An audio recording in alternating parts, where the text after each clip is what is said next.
Hello and welcome to QTV and to the Week in Review. I'm your host Ade Darami, and across the table from me I have friend and colleague Mamadou Mboj, Sternboj Aseba. Welcome to the program. Thank you very much, Ade. Glad to be here. Thank you. We hope that's the only predictable thing about the show, the beginning of this show. We must also confess that Lamidi Sonko is once again not with us due to various mishaps that we had today. But if you're a regular or irregular watcher of this show, we take 10 stories from the week just gone by. Big ones, exciting ones, we've decided on them, and we hope you like them too. So you're thinking, what's on the menu? Well, ECOWAS, commemorating 50 years of its founding, is one thing. I say commemorate, I didn't say celebrate. And also there's been a commemoration, some might also say celebration for Africa Day 2025.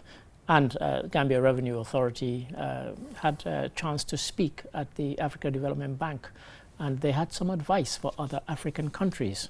And also at that event at the Africa Development Bank, we saw a changing of the guard. Kimumi Adeshin finally stepped down as president of the bank. And also the ECOWAS Parliament, they're just concluding their sessions this weekend.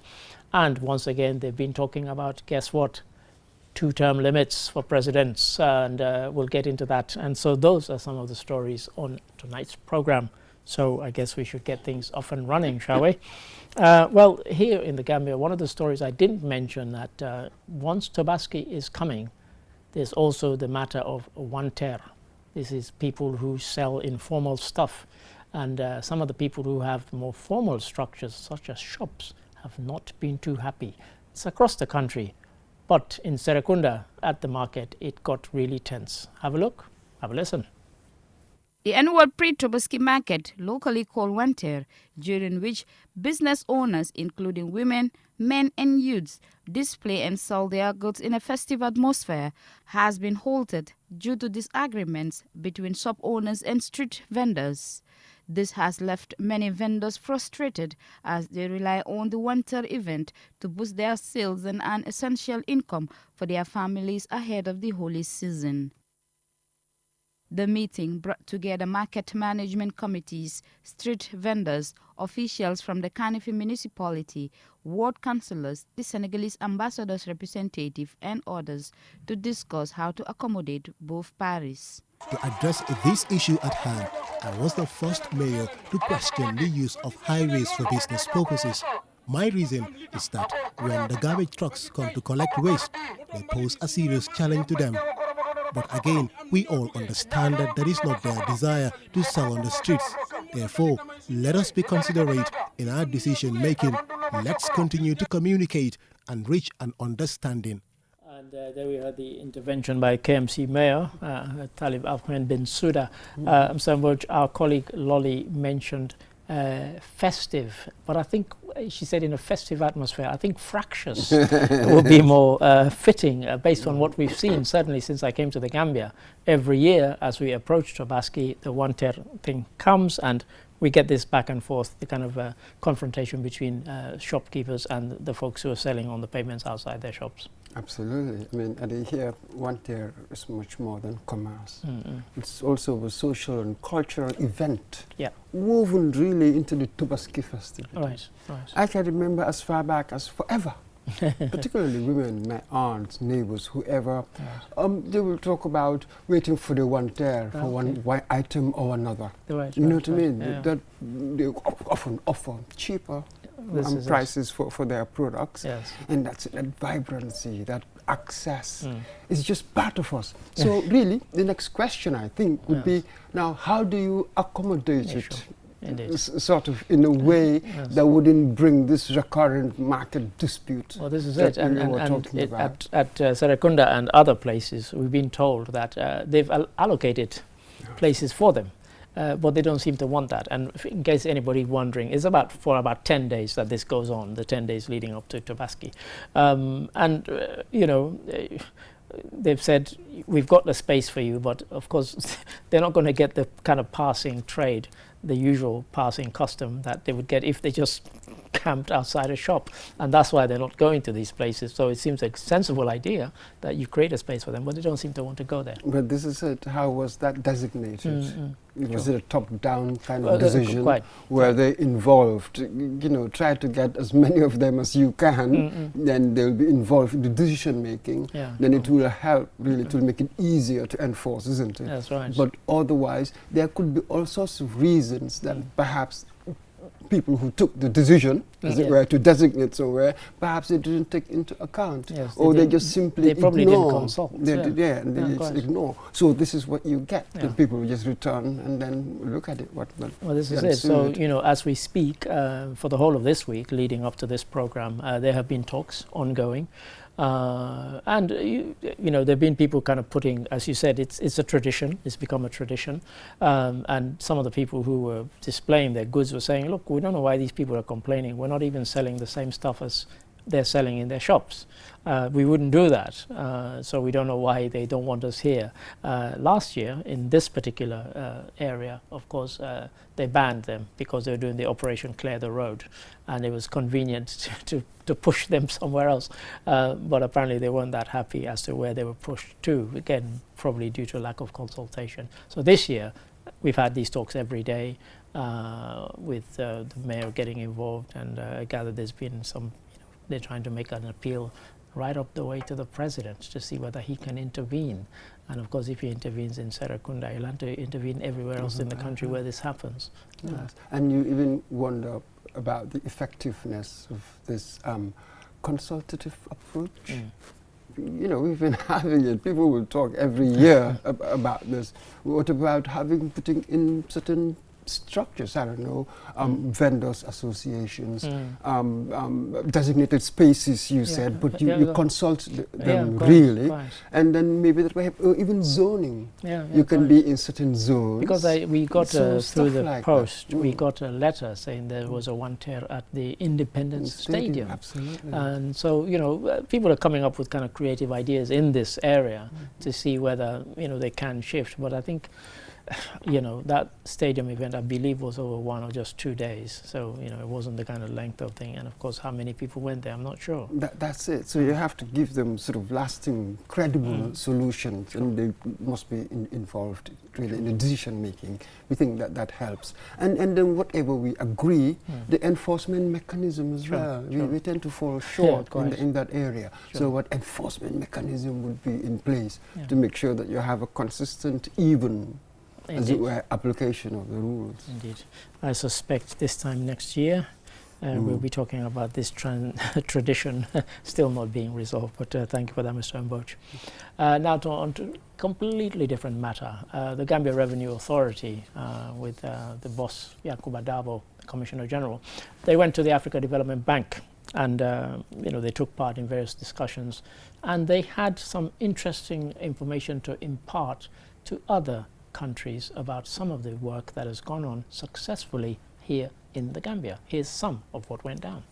And that has brought us a lot of changes in terms of controls, because the other two systems are analog, while the Asikoda world is a web-based system. So meaning that the business community, the agents, they are in position to do their declarations without necessarily coming to the GRA headquarters or our headquarters to do it. They can be even outside of the country and do their declarations until the final papers are out. They can send it for payment. So that is a big achievement, and that has completely eliminated the human involvement. Eliminating the human involvement. I deliberately left that bit in because when we were discussing this story, I won't name him, but one of my colleagues said that he had a school colleague who works in the kind of, you know, collection area, shall we say, and he said we're the same age, but he's managed to build 3 houses. And I'm struggling.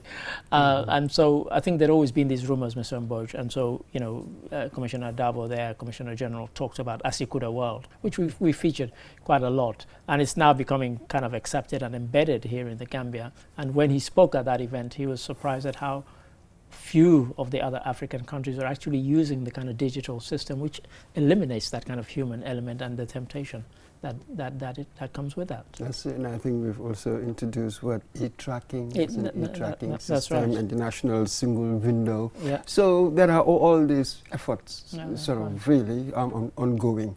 But really, in the end, revenue collection is much more about collecting money. It's about building trust in the system. That's right. Isn't it? Really, ideally, it should reduce opportunities for corruption. Yes, indeed. that sort of thing. Indeed. And then processes become faster and it's easier to track your goods. So stuff like that, ideally.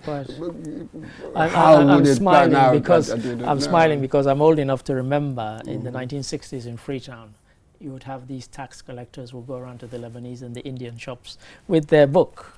And you know, and of course it was easy to bribe them, you know, and you know, it kind of got a bit more sophisticated later on, but essentially that element and that sort of bribery element was still there.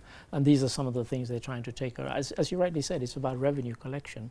And of course, you know, we keep saying tax-based economy and so on, but of course if people are dodging taxes or it's not being collected efficiently, then of course, you know, the whole thing collapses. That's it, and you have to avoid these manual interventions. Yeah, quite. The points of leakage. Yeah, quite. Aren't they, really? Indeed. So stuff like that, and even across the region, isn't it? Yeah. Now we're thinking in such terms. Yes, you know quite. what I mean? Yes. Then it's all done now digitally. Digital. That was why he said it isn't an option. It's not a choice. It's a necessity. necessity. It's a necessity. Absolutely. Yeah, so yes, and illegal financial flows. Well, this is it. How would it help in that area? Quite. So there are many areas where, when used ideally, any system is really as good as the people. Well, we keep on saying that, really. Quite, yes. Any system is good as the people. Yes. But ideally, we know all the goodies, if you like, that they could bring.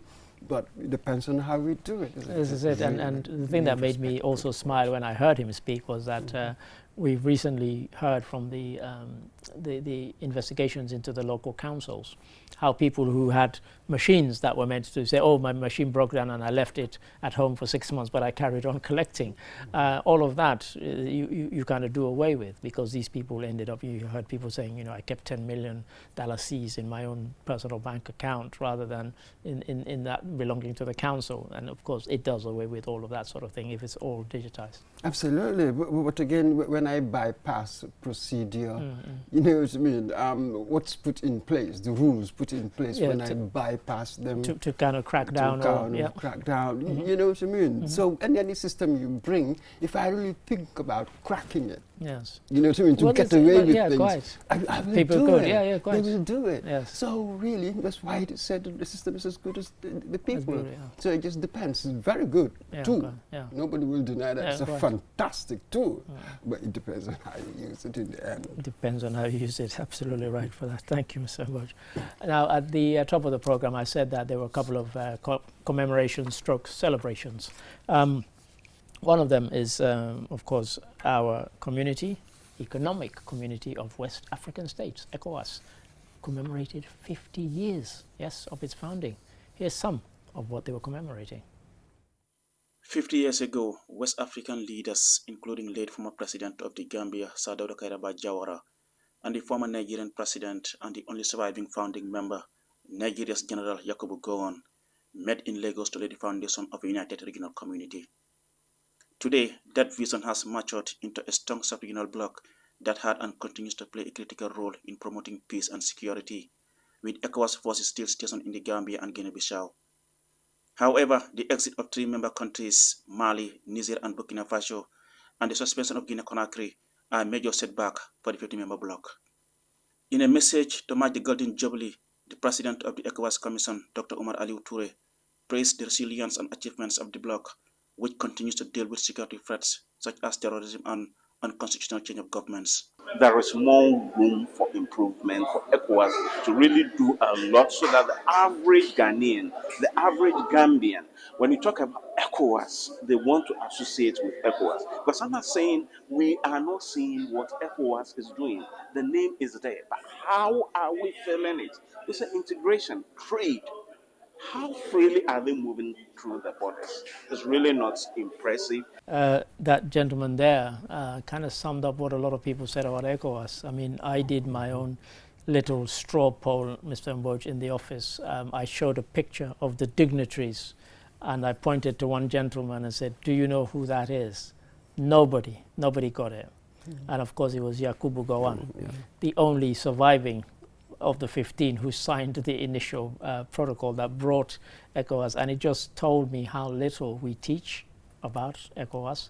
And as that gentleman says, you know, for it to mean something, you know, beyond the kind of acronym and the fact that it's there, how little it means. And very quickly, I was discussing with our colleague Korka, I think you were here, and he was talking about the difficulty of moving from one ECOWAS country to another, just because you encounter people at the borders who want to extract a payment from you. And I find it shameful and embarrassing, because when I still had my EU passport, I literally went across Europe from country to country to country, and with no bother, you know, and yet to do that in West Africa, in this region, is an impossibility. At every border stop, somebody wants to extract money from you. And these are people in uniform who are robbing you. It's not even the highway robbers, you know, without uniform. I mean, so what's ECOWAS all about? And is there anything to commemorate or celebrate? That's the face of really the reality, isn't it? The parallel state. It's really the face of the parallel state. Right. How do you break this parallel state? Because you mentioned in the Bank Asikuda world thing that you can have the system, but it's only as good as the people. I mean, on paper, I should be able to move across any ECOWAS country with my ECOWAS identity, and yet I can't. Absolutely. Yeah. So that is the key. The institutional failures within.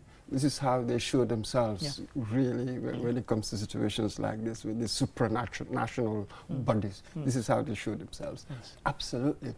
And that will be, we'll have to walk through that. Yeah, quite. You know what I mean? Yeah, I mean, it's just 50 years old. I'm glad you said that, because that's the argument I've been having with people on Facebook and on WhatsApp, who said that, you know, they should have achieved a lot more. And I said, it's only 50 years old. Don't rush.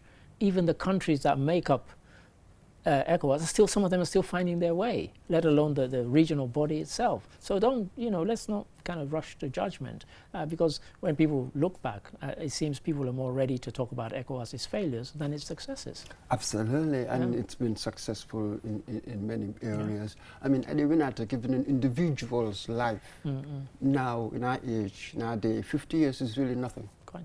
Much more so, something like, I mean... Where you're trying to knit together these disparate... So many disparate groups that have been really trying to find their political feet since independence. Excuse me. So this is it. When you have to bring this disparate group, before it was 15, now it's gone to 12, isn't it? That's it. That's it, and it's just not that strong. Well, the journey is going to take a while, isn't it? Indeed. But in other areas, and when you look at it, it's not sort of like a failure across the spectrum, if one can say that, really. Look at us, Gambia. It was really that threat of economic forces that really forced the issue with Jammeh. We saw what he was trying to do in 2016. Yes. I doubt if in the end, if we didn't have that threat of force, and it was a credible threat of force, we remember around and we were thinking, where are they now? When we heard that they had gone to Senegal, said, there's been movement. Absolutely. Yes. So possibly, you know.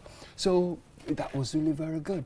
And before... And in other areas, be it in Sierra Leone, in Liberia. And one of the things, before we came into this program, I called some of my team and I showed them a 4 minutes and 40 seconds video. So it's on YouTube so people can check it out. And it was the ECOWAS visit to the Gambia to check on the ECOWAS projects in the Gambia. None of them were even aware of it. And these are people who are in the media and in the news. And if they're not aware of it, I suspect many people aren't aware of some of the investments in things like farming and poultry and you know, solar power and so on. ECOWAS investments, ECOWAS projects here in the Gambia. As I said, people can go on YouTube and check it out. So, you know, and one of my colleagues, Osman Jatta, said, these people don't make enough noise about the work that they do. That's why this is news to us. and it shouldn't be. I mean, they should be kind of banging the drum rather. Absolutely, and in other areas they've established what the ECOWAS trade liberalization scheme. You've got the ECOWAS common external tariff. So in other areas in trade, and the brown as well, card for the insurance for car insurance and so on. Absolutely. So with these initiatives, one would hope that gradually they mature. Yeah, of course. You got to start, initiate something, to make processes. You begin them, and then I think that gradually they mature. And even though we'll face all sorts of difficulties, like what's happening right now, and it will be interesting, really, how they handle it. Sure. I think we will come to this earlier on. There was an amendment with their governance, democracy and governance protocol, introducing something else. So, how would they handle this new challenge? Sure. You've got the breakaway, the Alliance of Sahel States. What would that encourage? Sure. If they push maybe a certain agenda, you may have others joining them or forming their own and leaving. Indeed. So it will be quite interesting how it pivots itself against this new threat. Indeed. So I won't even ask about the half empty or half full glass. I think we'll just leave that hanging. I think we should Unless say you want to half full. Half full, good. Positive. Yes, half full. Thank you. And on to the story number 4. African Development Bank, Akinwumi Adesina has just stepped down. He's the man who keeps getting called Adesina. But his name is Adesina. 10 years at the helm, and he has finally stepped down, and he's been replaced by Sidi Ould Tah of Mauritania. And here's some of what we're talking about at the Africa Development Bank. Announced at the bank's annual meetings in Abidjan, Tah's election marks the start of a new chapter, one that begins against a backdrop of rising global uncertainty, mounting debt distress across Africa, and fears of renewed US disengagement from multilateral institutions. Sidi Ould Tah, who takes office on September the 1st, is no stranger to the world of development finance. He led the Arab Bank for Economic Development in Africa, quadrupling its balance sheet and earning it a AAA credit rating. A former finance minister in Mauritania, Tah won over both regional and non-regional shareholders in a 5-way race. And here is Sidi Ould Tah, the newly elected president. I am ready. Development Bank has impacted the lives of 565 million people.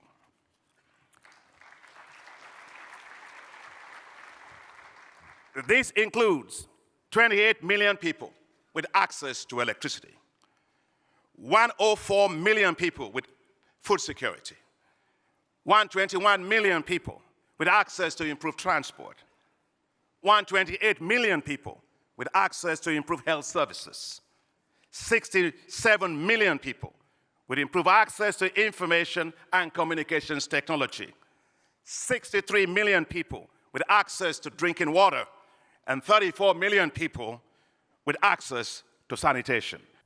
In case you're wondering, we're not in 1940, we're in 2025, and we're talking about access to drinking water, access to electricity. If you were to take those figures in isolation, they sound big, until you realize that this is a block of 565 million people, and we're talking about only 28 million having access to electricity. It's not even 10%. I'm not sure that's something to brag about. It really is, it's tiny. Well, they call him the optimist in chief. Well, this is it. Africa's optimist in chief. Yeah. Absolutely, but during his watch, I've read a few expert opinion in him, and it seems as if he'd been a positive. He had quite a vision. He had what he called the high five. The high five. Yeah, program. That's you right. know, feed me, power up, light up, feed me. There was food security, there was power, right. and industrialize Africa, and integrate Africa, integration, and all the rest of it. So, and then, apparently, he was making good strides in these areas, and even the way he ran the bank. the capital, the bank's capital, when he took over, was it 2015? That's 2015 to 2025. Yeah, quite. It was about 93 million, something like that. That's right. And then when he came on by 2019, it was more than 200, as it were, billion. It's now 280 billion. 280 billion now. And then even he said, he was interviewed not long ago, he was talking about 300 billion. Yeah, it has moved on from 2008 to 2019. Yeah, so that. Yes. So this is very interesting, and he's been doing a lot of large-scale infrastructural development. Oh, that's right. Yes. I mean, our Senegambia Bridge. I was going to say. we go back to that. So not bad at all. It's not bad at all, and one of the reasons why I've always kind of given him a pass is because it's a bigger job than I think a lot of people realize. It's like, you know, you hear people saying, oh, you know, about certain jobs or certain countries, or, you know, how difficult can it be?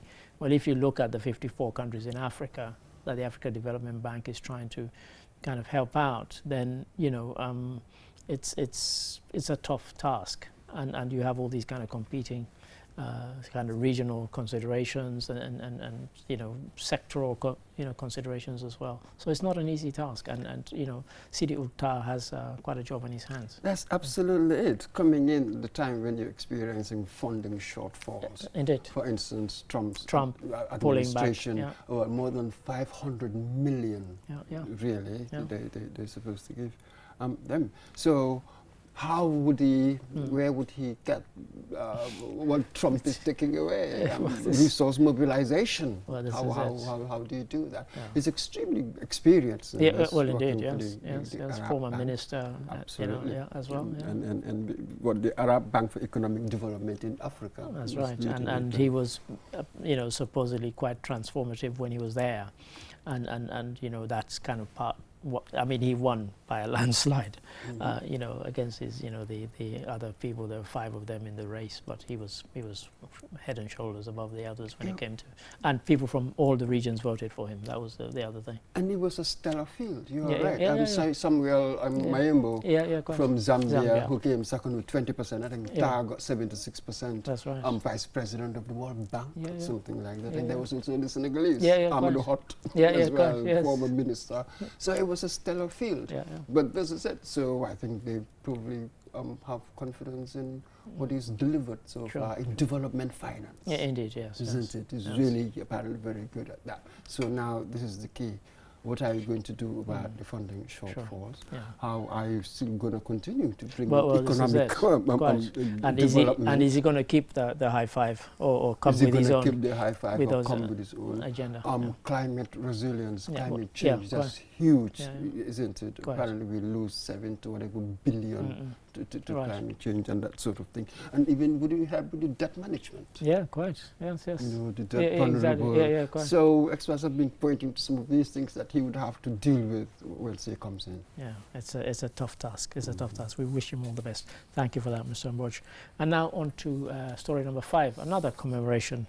Africa Day, formerly African Liberation Day, and here in the Gambia it was a public holiday, always is a public holiday, sort of recently I should say, and you know, we look at how it was commemorated here. Let's have a look, let's have a listen. African Liberation Day dates back to May 25th, 1963, when leaders from 32 African nations met in Addis Ababa, Ethiopia, to form the Organization of African Unity, now known as the African Union. But its roots run even deeper, back to 1958, when Ghana's first president, Kwame Nkrumah, convened the first Conference of Independent African States on 15th April 1958, urging unity in the fight against colonial rule. African Liberation Day is not just a day of remembrance, but a day to honor freedom fighters who resisted colonial rule and apartheid, promote Pan-Africanism, unity, and solidarity among African nations and people. It allows us to reflect on ongoing challenges such as economic dependence, political instability, and social injustice, and to encourage youth to take pride in their African identity and contribute to the continent's development. I said to Barry there, Mr. Mboj, Africa Day, formerly Africa Liberation Day, as we said, you know, they hijacked Kwame Nkrumah's, you know, 1 year after independence, he came up with this idea of bringing people together. And it's been, quite a journey since then, hasn't it? Both in the day and of the aspirations around it, really. Absolutely. Yeah. So you're right. That 1958 Conference of Independent African States. Then afterward, 63, right. Had to come sooner or later. Sure. Oh, absolutely. With me, I'm not going to sort of play that doom and gloom card. I think the situation calls more for understanding than anything else. What has been going wrong? What have we had right? Sure. And what were really the threats, the risks that we face? It's time to sort of really take stock. As Tinubu, what Tinubu said, he said, yes, there is something to celebrate because there was a decisive shift. Yeah, quite. You know what I mean? Yeah. It's just that with that shift came a certain journey. We are on that journey. So that, you know what I mean? When we talk about the kind of interference that we had from world powers, America and the CIA, they didn't like a government. They kind of help destabilize and in many cases have those people overthrown. So there have always been those external threats as well to deal with. Absolutely. Yeah. Any leader with the potential to radically shift relationships, they were going to find a way to get rid of you. Lumumba. So that's it. So you face that because of the natural resources. They still wanted to control that. So it was always going to be difficult. And with all of these leaders, when you look at your population, there were all sorts of contradictions in there. When it comes to education, or all indices of development, nothing. With all of these countries, when they had their independence, there was absolutely nothing. Zero preparation to rule yourselves, to run things. And then you had to start all of that, and you had to confront not just the external threat, and then the internal contradictions. Well, you have things like in Congo with Kasavubu and Katanga region, because then it was the kind of most mineral-rich area in Congo, and they didn't want Lumumba to be, they were ready to break away, and the Americans and a lot of the West were encouraging them because, of course, they would then be able to get their hands on those minerals, and so you have that kind of those internal conflicts as well. Absolutely. So this is it. You look right across the board. We've tried all sorts of systems, democracies, the military thing, capitalist countries. And state control. We're experimenting with ideas. We have really to see what will suit us. We've not been able to get it right yet, but this is really what independence looks like. Sure. And if we go back to the ECOWAS story, I think you corrected me when I said there were 5 military leaders. In fact, there were 7. You told me that signed that, and that told you that this was not long after many of them had become independent. Sierra Leone 1961, our first coup d'état 1967. And Nigeria 65. So you had all of these, and Ghana 1964. Many coup d'états along the way, and we were trying to experiment. Is the military option going to work? Is the one-party option going to work? The multi-party, and so on and so on. And some of those countries are still on that journey.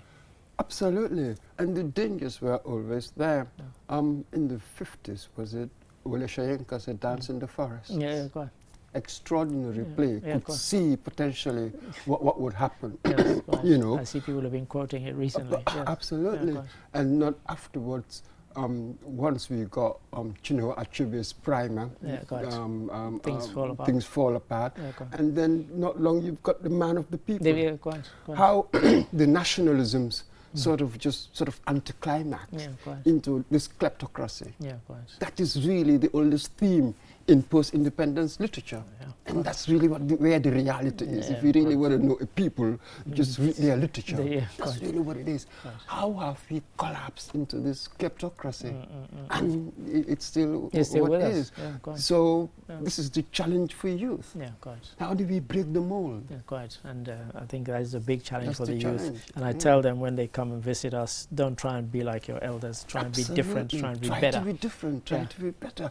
But if you sort of absorbed the materialism really, about absolutely. So that will make you compromise. Yeah, quite. That's it. And that's what you end up aspiring to. Absolutely, you end up aspiring to that because this is what society expects of you: the house, the car, lodging it. So this is it. This is a massive problem. It's a societal problem. You keep blaming government, but not really making the connection that actually they are us. They're us. They're us. They have come from us. They haven't come from Mars. So they haven't come from Mars. That's it. Put me in power, I'll probably go and behave in the same way. It's extraordinary. Yeah, it's extraordinary. And at that point, we will take a commercial break. And after the commercial break, we will have 5 more stories. Don't go away. Join us after this break. Q Money and Orange Money has just made money transfer easier. Now you can send money from Gambia to Senegal directly from your Q Money wallet. So what are you waiting for? Get your Q Money account now and start sending money to your friends and families through Orange Money in Senegal now. For more information, call our customer care on 133. Q Money, Sunu Kalpe. Terms and conditions apply.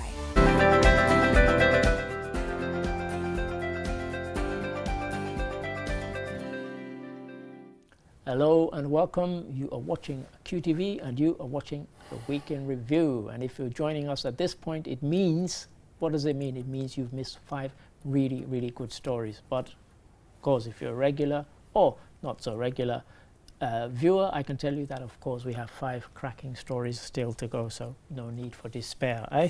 And so story number, where are we? Number 6? Yes. The ECOWAS Parliament, they recently concluded on the 31st. And one of the things that is a kind of recurring theme is that the Parliament has now recommended to the Commission a whole plethora of stuff, including, guess what, 2-term limits for presidents. I'm sure some people won't be too happy about that one. Have a look and have a listen to some of what they talked about. This recommendation forms part of a series of consolidated recommendations contained in a report by the Parliament's Joint Committee on Political Affairs, Peace, Security and the African Peer Review Mechanism, Legal Affairs and Human Rights, Trade, Customs and Free Movement, and Social Affairs, Gender, Women Empowerment and Persons with Disabilities. The Joint Committee hosted a week-long Joint Committee meeting in Banjul, the Gambia, from April 28 to May 2, 2025, to consider the political, social, economic and humanitarian impact of the withdrawal of Burkina Faso, Mali and Niger from ECOWAS. Here is Honorable Awaji Inombek Abiyanti of Nigeria, co-rapporteur to the Joint Committee. It is recommended that they revise the Protocol on Democracy and Good Governance to explicitly prohibit third presidential terms and reinforce mechanisms to prevent unconstitutional changes of government. Negotiate a security cooperation framework with the withdrawing states to enable intelligence sharing, joint patrols, training, equipment support, and humanitarian response coordination, leveraging on AU-affiliated mechanisms where necessary. Talk about security coordination, which of course will have to be done, including with the withdrawing states. But Mr. Mboj, the one that kind of pricked up most people's ears was the thing about prohibiting third terms. This one, you and I have discussed it on here. We've discussed it on This Morning. We've discussed it on all sorts of platforms when we were having drive time and so on. They keep banging on about it. Are they flogging a dead horse with this one? Yes, because I keep wondering, what do they hope to achieve? Yeah. The 2-term limit, would it necessarily give you good governance? I'm not so sure. And so what is it that it's going to do? Okay, now you have a shorter time to do whatever you're going to do. Is that it? And so what? Yeah, quite. You know what? That's what it is. You go to You've Rwanda, got a shorter time. You go to Rwanda and you ask them, if Kagame had only had 2 terms, would you have been happy? I suspect many of them would have said, no, we wouldn't have been. It's a kind of arbitrary thing that they kind of plucked from the air because it's done in a lot of Western countries. It seems like a good idea. In the US. Because really in Europe, when it comes to political office, this is it. It's not, you don't have terms. That's right. And that is it. It's a political decision. Leave it to the market. The market will decide. Absolutely. So I must emphasize on is that we must have strictly free and fair elections. Yeah, sure. I will focus more on how we conduct elections. Yeah, absolutely insist that it's free and fair. But you may have a leader that the people will want to vote for 3 times. Or more. But the law Yeah, tells you that you can't. It's not a legal issue. Yeah, to me, it's a political issue. Indeed. So we are falling into this, really following the United States, because we've got here policymakers perhaps educated in the United States. So they bring these ideas over here, and they only introduced it what? In the 40s, Roosevelt had 3 terms. Exactly. I think they did that for local reasons. Absolutely. I am not so sure that whether the term limits would necessarily usher in good governance. No, quite. And that's what we want. Yes, other policies might. Yeah, quite. I am not sure whether the term limit in itself really will change that. Even not talking about the principle, I'm really against the principle, really. I don't want the law to limit my political right of who to vote into office. I don't want the law to limit and it. When I got into a heated argument with one of our colleagues here, I did remind him that it wasn't term limits that got rid of Yahya Jammeh. It was the ballot. Absolutely. Thank you for that, Mr. Mboch. Story number 7, CorpsAfrica. The name Core probably gives you a clue of where they got their inspiration from, placing people in kind of towns and villages and trying to get them to interact with the community and come up with good solutions to some of the problems in those communities. And they recently held their 2nd pitch day. What was that all about? This will tell you. Held at a local residence, the pitch day event brought together volunteers, development partners, community members, and stakeholders, all eager to witness the creative solutions to be pitched by the participants. Founded in 2011 by former Peace Corps volunteer Liz Fanning, CorpsAfrica is an international organization that provides the opportunity for young educated Africans to serve as volunteers in African countries and communities. Volunteers are trained and sent to live for up to 1 year in rural high-poverty communities to understand their challenges and develop small-scale impactful projects that will help them overcome extreme poverty. The organization was established in the Gambia in September 2023 and officially began activities in January 2024. I urge any development partner to support this movement. Like, CorpsAfrica is for the people, so support this movement and let's make a lasting impact in rural Gambia. Bakari Y. Baji, the Minister of Youth and Sports, pledged $500,000 to be distributed amongst the proposed projects. We see these young people not only as future leaders, but also as integral change makers complementing government's efforts in our development agenda. Complementing government's efforts. What I liked about this, and my colleague who went there liked about it, was that small scale, impactful, but sustainable. So you had all of those things built into it. So it wasn't kind of whiz bang, wow, this is solving a problem right now. These were long lasting ones, and that was what, and apparently the competition in pitching was quite fierce. Absolutely. Yeah. And the ripple effect it can have in rural economies. Indeed. So yes, just as you said, what the name says, Peace Corps, obviously. So what a fantastic idea. It's a brilliant idea. Getting sort of educated people, as it were, involved and go and embed themselves in the communities, where you combine then local knowledge, isn't it, what you know, and a perspective from an educated mind. There's a difference it makes. That's why we all want to educate our kids. Isn't it? Indeed. That's it. So it will be quite interesting to see what happens. Yeah, because this is only the second one. This is only the second one. Events. That's it. Because you're scared that without funding, without right support, the technical expertise and all of this. After the volunteer cycle ends, you are afraid that maybe it might fizzle out or so on. But what a brilliant idea. I love the idea. And then, we need that interaction, isn't it? That was Cabral's idea, wasn't it, really getting the intellectuals. So that's right. They were the ones who were teaching farmers scientific kind of modern farming methods. Modern farming methods. Absolutely. That was the whole idea. The educated ones going to meet them, not staying in our ivory tower in the urban areas. Quite, and issuing our theses and hoping somebody will read them. Absolutely. Thank you for that, Mr. Mboy. So CorpsAfrica, we look forward to the third pitch day event next year, and we will probably try and be there. Well, thank you for that, Mr. Mboy. Story number 8. Donald Trump, since he kind of he got his second chance at being president, he's kind of shaken things up, and one of the shake-ups has meant that with the withdrawal of funding, people are looking elsewhere for trade partners, and recently the Gambia has been looking towards a trade partner that it's not linked up much with before. Which partner is that? I won't spoil it for you. This will tell you. The event was designed to promote deeper trade relations and attract investment by facilitating meaningful engagement between Gambian and Pakistani business folk. A 7-member delegation of prominent Pakistani business leaders and investors participated in the forum. They represented companies actively exploring opportunities for partnership, joint ventures, and distribution agreements within the Gambia's rapidly evolving business landscape.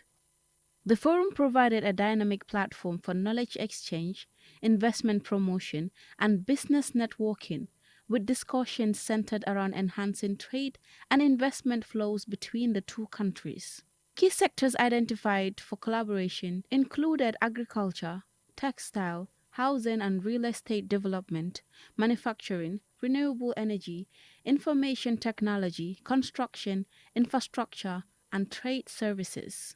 Yes, I mentioned that man whose name I won't mention again, U.S. President Mr. Mboy, and I see our sort of ministers and delegations have been going to other countries, so not just the Pakistani delegation coming here and having the first ever such Gambia-Pakistan forum, but also we've got a delegation right now as I speak in Tajikistan.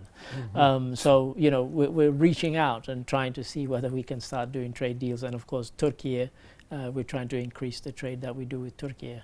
But are they our deal with Pakistan, what we are exploring anyway, isn't this sort of non-alignment in action? This is the reality of India? Yeah, quite. Yeah, and given the situation between India and Pakistan, right now, we are non-aligned. We'll deal with India, we'll deal with Pakistan as well.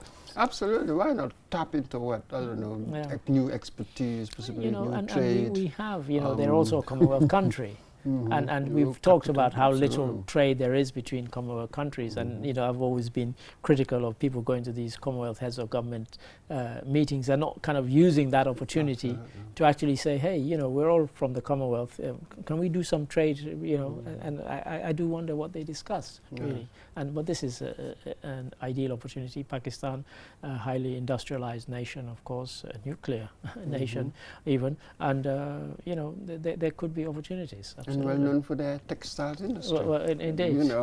That in itself just suggests itself where one can cooperate, either in that or agriculture. Sure. Where would it be? Yeah. So this is it. So yes, tapping new markets. We don't have a choice. Yeah, quite. There must be areas. Yeah, quite. You can find areas in which you can do business. Indeed. For instance, in Africa, the problem really with earlier on we talked about ECOWAS in the trade within the region. It was only 15%. But again, economists will tell you that we don't have diversified economies, so we don't have many things that we want from one another. Exactly. We tend to import most of these things. So when you're dealing with sort of a diversified world, then you may find areas in which you can work. Yeah, quite. Yeah, thank you for that. Story number 9. This one, I had to, 2019, I was going to go to Ghana. I was already living in Gambia, and it was cheaper for me to go to London and then from London to Accra rather than straight from Banjul to Accra. Literally cost me half what it was cost if I had just gone straight from here. So that's the nonsense. However, some folks are trying to do something about it. Who are these folks? This will tell you. This latest initiative echoes the dream which led to the creation of Air Afrique in 1961, which saw 12 African countries come together to launch their own airline. Sadly, that airline went out of business in 2002. Since then, Africans have struggled to travel within the continent and even within various sub-regions, such as the West African sub-region. In a landmark move, in May 2025, Nigeria, Ghana, Liberia, Sierra Leone, Guinea-Conakry, Cabo Verde and the Gambia have reaffirmed their commitment to the Single African Air Transport Market, or SAAT. If fully implemented, SAATM will allow African airlines to operate freely across member states without the red tape of bilateral agreements, creating more competition, more choice and lower fares for millions of passengers. The benefits go beyond the runway. Greater air connectivity is expected to boost trade, tourism and investment, key pillars of the African Union's Agenda 2063. Mr. Mboj, in fact, what drew me to this was that they're called the Banjul Action Group, is what it's actually called. And I thought, that sounds interesting. And then I delved into it, and of course, this meeting has just ended. And they left kind of quite on a high, saying that, look, this is kind of reached a critical point. We really need to do something about it. And this single, African air transport market is something that we need to start acting on and make it happen now. And they said they're going to push ahead with it. Absolutely, and this is not simply about flights. It's really part of the project of integration. Yeah, quite. In many ways, tourism, trade, movement of people. All of the above. As it were, all of the above. So this is it. This is sort of all of a piece with everything else we've been talking about, being in ECOWAS or in Africa. That's the right. slow pace, as it were, of developments that really move the needle. Yeah, of course. The big stuff that really moves the needle. Everything's been quite slow. It appears that recently there's been an added urgency. Indeed. It appears to me that's true. because of events around the world, maybe our experience with the COVID-19 and also what happened with the Ukraine war. So that's it. Even with the military in the Sahel regions, it's really a response to something. Senegal did another one. I call it the democratic revolution. So there appears to be a new mood, a new feeling, a new urgency that really wants to break away from the old ways of doing things, to break the mold. Maybe from that, this will get the fuel. Initiatives like this will be fueled up. I look forward to it. My dream is to visit every ECOWAS country. So hurry up, folks, and let it happen.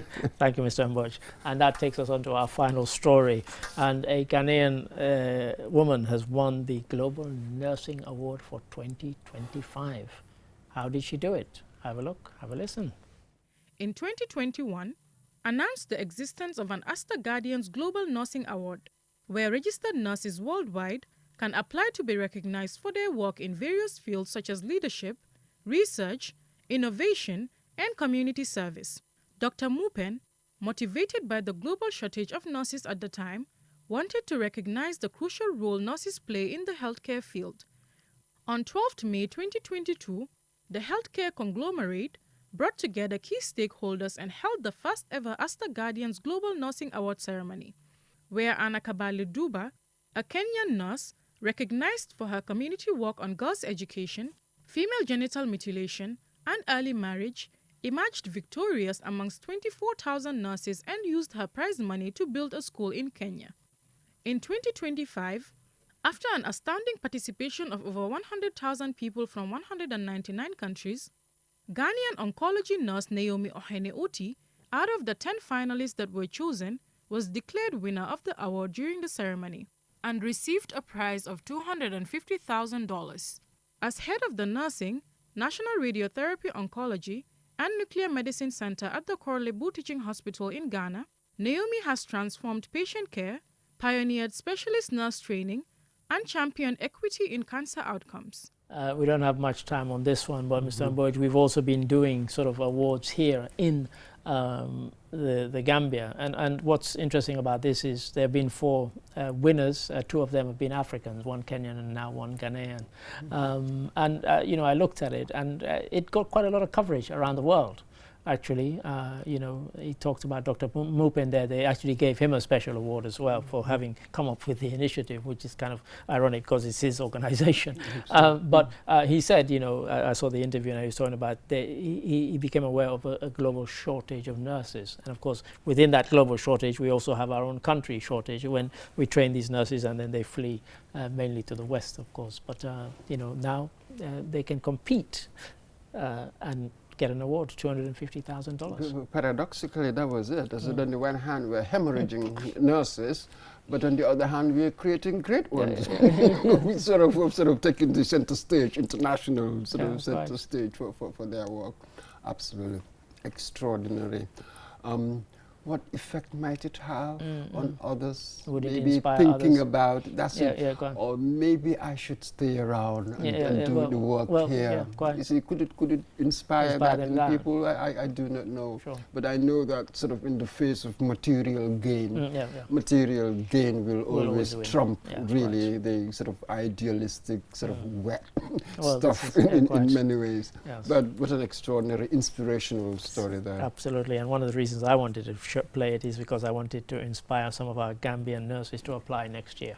Absolutely. So yes, really. So please don't hold back. Mr. Mbojo, it just remains for me to say thank you for your interjections throughout the program. Pleasure. And as always to you, the viewers, thank you for staying with us, not just tonight, but you know, you've been with us on this journey all the time. Until we come your way again next week. Goodbye.